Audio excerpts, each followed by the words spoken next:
अस्सलाम वालेकुम। आज मैं आप लोगों के साथ पकौड़ों की रेसिपी शेयर कर रही हूँ। बहुत ये क्रिस्पी बन के तैयार हो जाते हैं। तो ये स्लाइस किए हुए आलू लिए हैं, जैसे चिप्स बनाते हैं वैसे स्लाइस किए हुए आलू लिए हैं।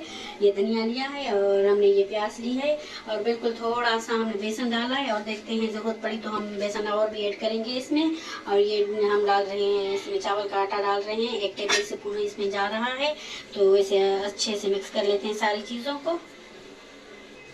ये लाल मिर्च पाउडर डाल लेते हैं, ये जीरा इसमें डाल लेते हैं और ये हल्दी डाल लेते हैं और ये सूखा धनिया डाल लेते हैं। तो इसमें ये सारी चीज़ें मिक्स कर लेते हैं। इसमें पानी ऐड नहीं होगा, तो नमक आप अपनी टेस्ट के हिसाब से डालिए।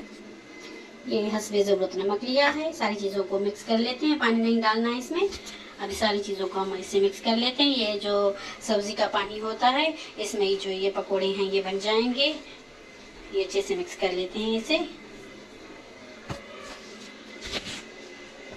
और ये बेटर हमारा जो है बन के तैयार हो गया है। तो इसमें पानी आपको अगर ज़रूरत महसूस हो, अगर सब्जियों ने कम पानी छोड़ा है तो फिर पानी आप ऐड करें, और वरना वैसे जो सब्जियां पानी छोड़ देती हैं तो फिर हमें पानी नहीं ऐड करना। अगर ज़रूरत महसूस हो तो फिर ऐड करें। तो चलिए इसे फ्राई करते हैं।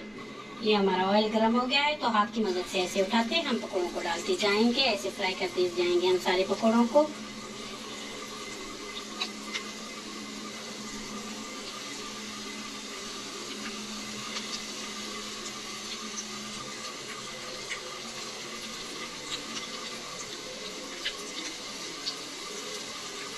सारे पकौड़ों को हम फ्राई कर लेते हैं और ऑयल में डालते ही आपको इसे नहीं हिलाना।